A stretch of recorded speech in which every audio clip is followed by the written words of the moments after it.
бинандаҳои азиз, бароятон салом арз мекунем. ҷинояту ҷинояткорӣ аз зуҳуроти номатлуб est ки дар баробари ба маҳрумият дучор намудани ашхоси ба ин кор даст дошта, инчунин доғ ба ҷомеа оварда, наздикону пайвандонро сархаму шармсор менамояд. чун ҳамешагӣ шарҳи муҳимтарин хабару ҷиноятҳоро ки дар ҳафтаи сипари гашта ба қайд гирифта шуданд, тавассути барномаи ахбори вазорати корҳои дохилӣ бароятон пешкаш менамоем. бо шумо ҳастам Моҳрухсор Таваллузода.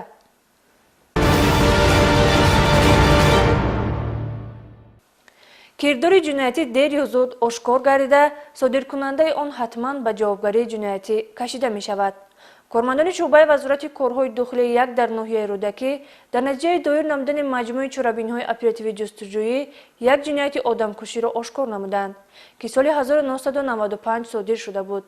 шаҳрвандон Маҳмадов Умаралӣ соли таваллудаш 1969 сокини ноҳияи Фирдавсии шаҳри Душанбе, Салимов Маҳмадалӣ соли таваллудаш 1956 сокини ноҳияи Шоҳмансури шаҳри Душанбе ва Маҳмадов Аҳмадалӣ ки айни замон барои содир кардани дигар ҷиноят адои ҷазо дорад, шаҳрванд Анатолий Юрьевич соли таваллудаш 1967 истиқоматкунандаи шаҳри Душанберо ба собиқ колхози Россия ноҳияи Рӯдакӣ оварда, тариқи буғӣ кардани номбурдаро ба ҳалокат расонинданд. сипас аз ҷайби марҳум $1200 амрикоӣ ва 200 000 рубли русиро тасарруф карда, байни ҳам тақсим намуданд. баъди гузаштани 30 сол дасти тавонои қонун содиркунандагони ин ҷинояти махсусан вазнинро сархаму дастбаста гардонид.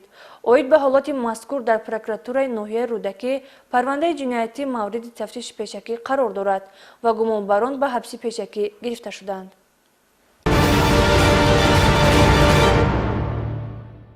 ба кормандони раёсати амнияти дохилаи вазорати корҳои дохилӣ муяссар гашт, ки ҳадафи 2 нафар нашъаҷалоби трансмиллиро, ки ҳарду шаҳрвандони хориҷӣ мебошанд, пешгирӣ намоянд ва аз онҳо беш аз 5 килограмм ҳабҳои синтетикӣ сахттаъсири нашъадор дарёфту мусодира кунанд. полковники милитсия Маҳмадзода Нусратулло дар ин хусус гузориш таҳия кардааст. ҷиноят кирдори хатарнокест, ки содир шудани он на ба як ё ду нафар зарари маънавӣ, моддӣ ва ҷисмонӣ мерасонад, балки дар заминаи содир шудани он вазъи ҷомеа, осоиштагии муҳит ва то андозе ба халалдор гардидани муносибатҳои байналмилалӣ таъсири ногувор мерасонад. бахусус ҷинояти муомилоти ғайриқонунӣ воситаҳои нашъаддор, маводҳои психотропӣ ва прекурсорҳо, ки дар бисёр ҳолат аз ҷониби гурӯҳи муташаккили ҷиноятӣ содир карда мешаванд, характери трансмиллӣ касб карда, харитаи кирдори нашъаҷалобон ҳудуди васеъро фаро мегирад.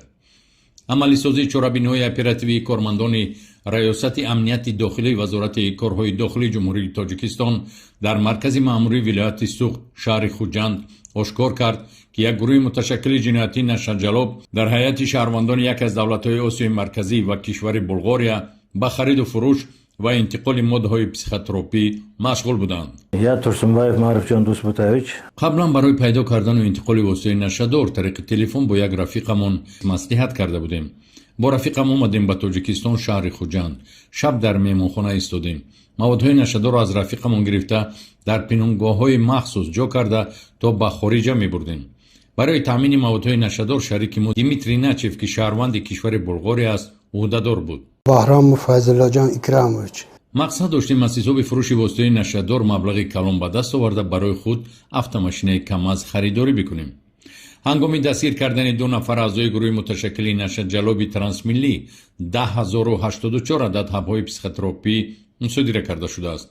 аз хулосаи ташхиси озмоишгоҳи раёсати криминалистии вазорати корҳои дохилии ҷумҳурии Тоҷикистон бармеояд, ки ҳабҳои мусодира гардида ба гурӯҳи воситаҳои психотропӣ мансуб буда нави он экстазӣ ва вазни он зиёда аз 5 килограммро ташкил медиҳад. аз таҷриба ва мушоҳидаҳо бармеояд, ки гурӯҳҳои нашъаҷалоб дар чанд соли охир аз ин шакли тиҷорати моддаҳои психотропӣ мехоҳанд фоидаи калони пулиро ба даст биёваранд. аммо хушбахтона бо маҳорату малакаи оперативии худ кормандони милитсия нақша ва ниятҳои ҷинояткоронро барбод дода истоданд. барои дастгир кардани дигар шарикони ҷиноят, бахусус роҳбари гурӯҳи муташаккили нашъаҷалоби трансмиллӣ Димитрий Начев, шаҳрванди кишвари Булғория, ки ҳамчун сарчашма таъминкунандаи маводҳои психотропӣ аст ва ӯ аз хориҷ чунин воситаҳои психотропиро ба қаламраи ҷумҳурии Тоҷикистон ворид мекардааст, чорабинҳои оперативии тафтишотӣ идома дошта وابسته به جنایت مذکور با ماده 200 قسم 4 کودکس جنایتی جمهوری تاجیکستان پرونده جنایتی آغاز گردیده است.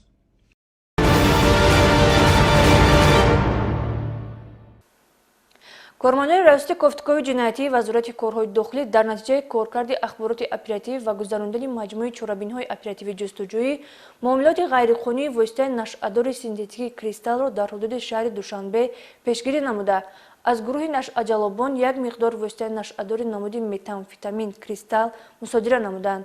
در جنایت مذکور اتفاق دو نفره شهروندان عثمان و منصور سال تولدش 1987 و حکیم و خالمومین سال تولدش 1985 اقامت کنندگان ناحیه رودکی گمانبر میباشند که خیال و تصورات شیرین درآمد پولی آنها را جوابگری سنگین هدیه نمود، زیرا آنها به دست میلیسی افتادند و پاداش عملی را که تهدید به حیات و سلامتی جامعه دارد خواهند دید. بعد رفتم دیدم объявление نمره‌اش گرفتم نوشتم در سایت که در حقیقت کریستال میفروخته بود است.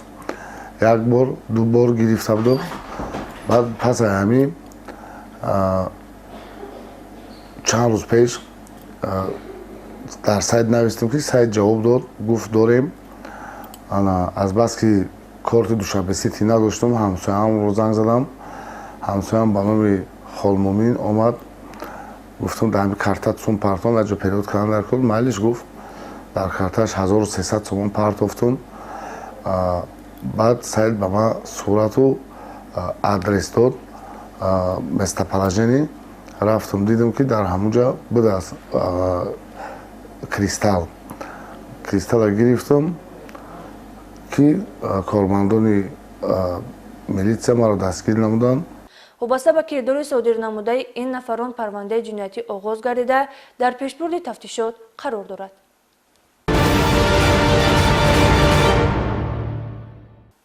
تشکیل فسادخانه برای استعمال واسطه‌های نشأه‌دار جنایت است که میتواند به نشأه‌مند گردیدن برخی جوانان مساعدت کند.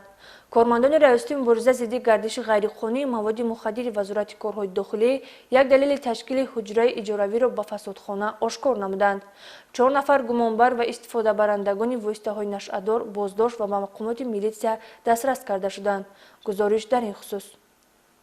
در نتیجه دایر نمودن چورابین‌های اپراتیوی جستجویی از جانب کارمندان ریاست مبارزه ضد گردش غیرقانونی مواد مخدر وزارت کارهای داخلی یک دلیل تشکیل فسادخانه برای استعمال واسطه نشأه‌دار آشکار کرده شد. شهروند اکابیرов جاویدان صابیروویچ سال تولدش 2000 زاده ناحیه قبادیان موقتا اقامت کننده شهر دوشنبه در ناحیه شاه منصور کوچه مشفقی 106 حجره را به اجاره گرفته برای استعمال واسطه نشأه‌دار شرایط مهیا کرده است. هنگام گرفتن خبر اپراتیوی و وارد شدن کارمندان میلیسیا به خانه اجاروی نام برده شهروندان پیرمادوف محمد عبداللهویچ سال تولدش 2001 ساکن شهر کولوب موقتا اقامت کننده شهر دوشنبه تقایبکوف مراجان خالبابایویچ سال تولدش 2002 و قاسمزاده سنتالله سید ابرارویچ سال تولدش 2002 ساکنان محله سامان ناحیه سینا و خود اکابیرov جاویدان مشغول استعمال واسطه نشأه‌دار بودند. ضمن از نظرگذرانی منزل استقامتی از نامبردگان یک مقدار واسطه نشأه‌دار نوی حشیش، مخدرات سخت تاثیر نوی متامفتامین کریستال و اپای لیریکی دریافت و مصادره کرده شد. از نشاندهی بازداشتگردگان معلوم گردید که پیرمادوف محمد واسطه نشأه‌دار را توسط شبکه اجتماعی تلگرام بعد گذراندن مبلغ به کارت‌های خارجی از شخصان نامعلوم با واسطه به اصطلاح زاکلاتکا خریداری کرده است. با گفته نامبرده دهم مراتب است که به این واسطه خریداری کرده همچون تامین کننده به این گروه نشأه‌مندان واسطه نشأه‌دار را دسترس می‌کرده است. من کریستال را از شبکه‌های اجتماعی سایت تلگرام و مبلغ 1300 تومان زکات کردم و او را از رفته از جده گرفته آمده به خانه جاویدان با همراه مراد سنتالله جاویدان شده بودیم. در خانه جاویدان به خاطر چی شما جمع آمدید؟ خاطر کشیدم. اکابیرov جاویدان نیز در برابر تشکیل فسادخانه در حجره به اجاره گرفته‌اش باز در تامین واسطه نشأه‌دار دست داشته است. در ناحیه شاه منصور در کوچه مشفقی 106 خانه 12 به طور شرطنامه به اجاره میشیم. بار اول با محمد در خانه نشسته بودیم، کریستال کشیدیم. بعدا با همراهی محمد سنتالله و مراد در همون خانه بار دوم کشیدنی بودیم که کارمندان میلیشیا ما رو دستگیر کردم. اوید به حالت مذکور در ریاست تفتیشات وزارت کارهای داخلی پرونده جنایتی آغاز گردیده در پیشبرد تفتیشات قرار دارد. در ناحیه رودکی زنی 34 ساله قصد فروختن کودک 8 ماهه خود را نموده به دست میلیسیا افتاد. متاسفانه با فروختن فرزند مادر خردسال میخواست همچون اشیای نالازم از او دست کشد و مبلغ معین به دست آورد. ادامه این جنایت در گزارش همکارانمان. کارکرد اخباراتی اپراتیوی در خصوص به فروش برآوردن فرزند خردسال که میلیسیای ناحیه رودکی گذرانید در شرایط اداره شونده اپراتیوی تصدیق یافت و سرنوشت ناروشن طفل 8 ماهه پسر بچه‌ای که سنه 25 می سال 2025 به دنیا آمده است به آینده نیک تامین گشت. شهروند رازیق و زهراخان استقامت کننده دهه تردیوی ناحیه بالازیکر در صادر نمودن جنایتی در ماده 167 کودکس جنایتی جمهوری تاجیکستان پیش بینی شده خرید فروش نابالغان گمانبر می باشد که آماده بود بر عوض 100,000 سومانی طفل را از محبت مادری محروم سازد. شعبه وزارت کارهای داخلی یک در ناحیه رودکی با گرفتن اخبارات مذکور سنه 18 ینوری سال 2026 در نتیجه تشکیل شرایط اداره شونده اپراتیوی در حدود ناحیه هنگام گرفتن مبلغ دستگیر نمود. محض پیش بردن حیات نامنظم عائله‌داری و استفاده نکردن از راه قانونی دست کشیدن از تربیت فرزند زهراخان رازیقова را جوابگر نمود.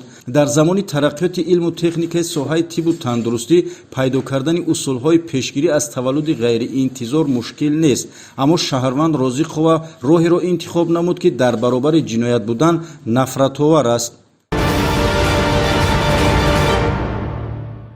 امروز زنان و دختران در تمام جاده‌های حیات جامعه اشتراکی فعالانه داشته هیچ یک کارخانه و اداره، وزارت و کمیته و تشکیلاتی را به فعالیت آنها تصور کردن غیر امکان می باشد. زنان در وظیفه‌های مسئولیتناک رهبری کننده دولتی و جمعیتی، حربی و نظامی، مقامات حفظ حقوق، مؤسسه‌های تعلیمی و طبی، مهندسی و راهسازی، کشاورزی و صنعتی و تمام ساحه‌های حیات کشورمان ادای خدمت نموده در برابر مردان شجاعت و متانت و با غیرت تمام در کار آبادی و خرمی و امنیت و آسودگی کشورمان سهمی ارزنده دارند. این نکته ها را ضمن همایش کارمندزنان مقامات کارهای داخلی که در پرتو پیام پرزیدنت جمهوری تاجیکستان به مجلس عالی جمهوری تاجیکستان تحت عنوان پیام راهنمای زن در جامعه در وزارت کارهای داخلی برگزار گردید ابراز نمودند.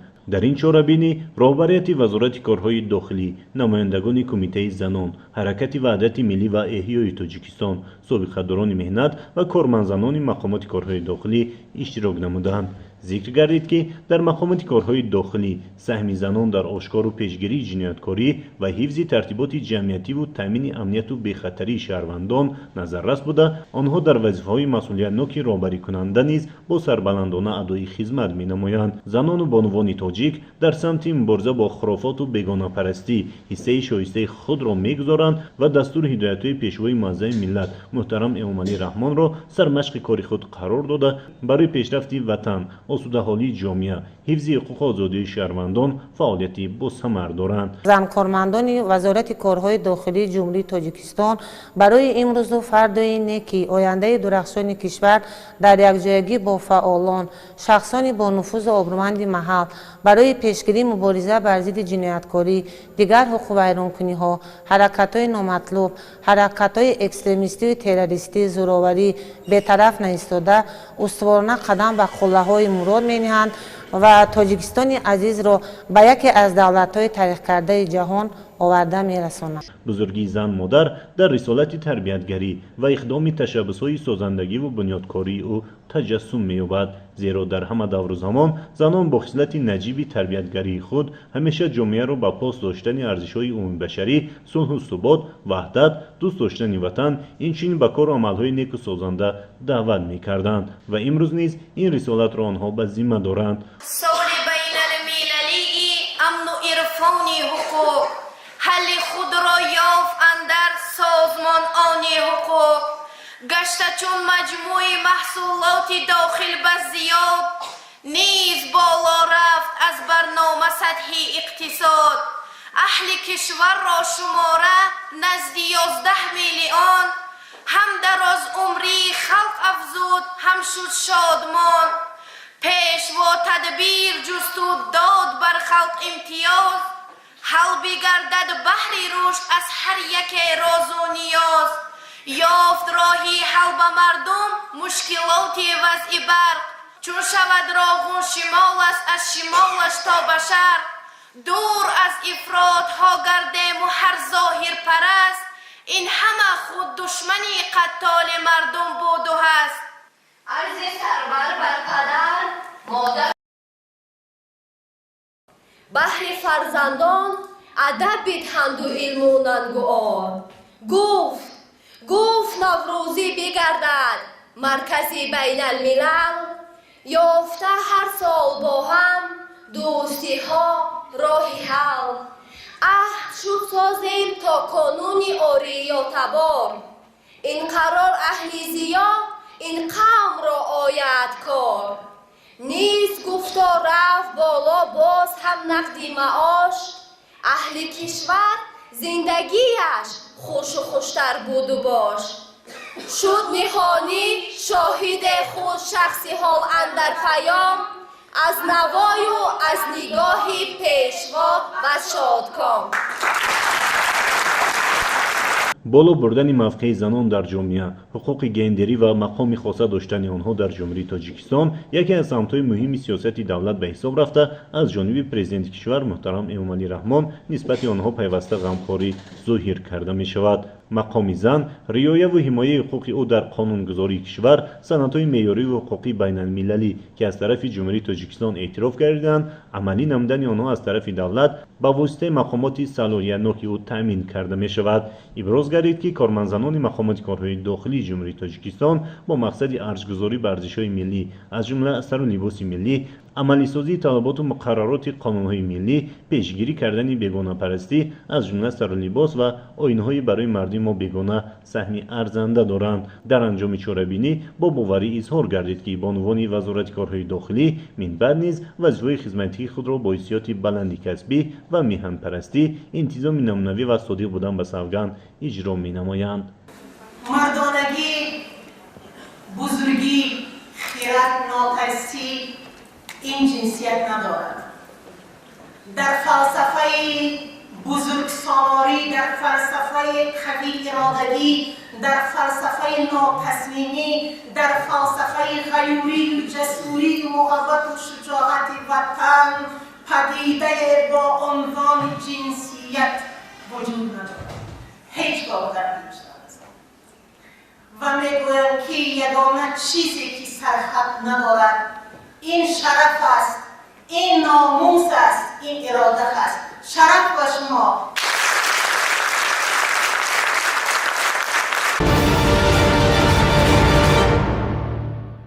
اینجا رسیدیم به انتهای برنامه. همیشه در خاطر باید داشت که عمل قانونی در برابر موفقیت منفیت آور است. خلاصه این گفته ها و مرام و مقصد برنامه اخباری وزارت کارهای داخلی جلب شهروندان بر رعایت قانون، عادتهای نیک و دلپذیر و اصلاح از بدرفتاری است. تا دیدار نوبتی صحتمند و سعادت زندگی را به شما خواهانیم. خیر.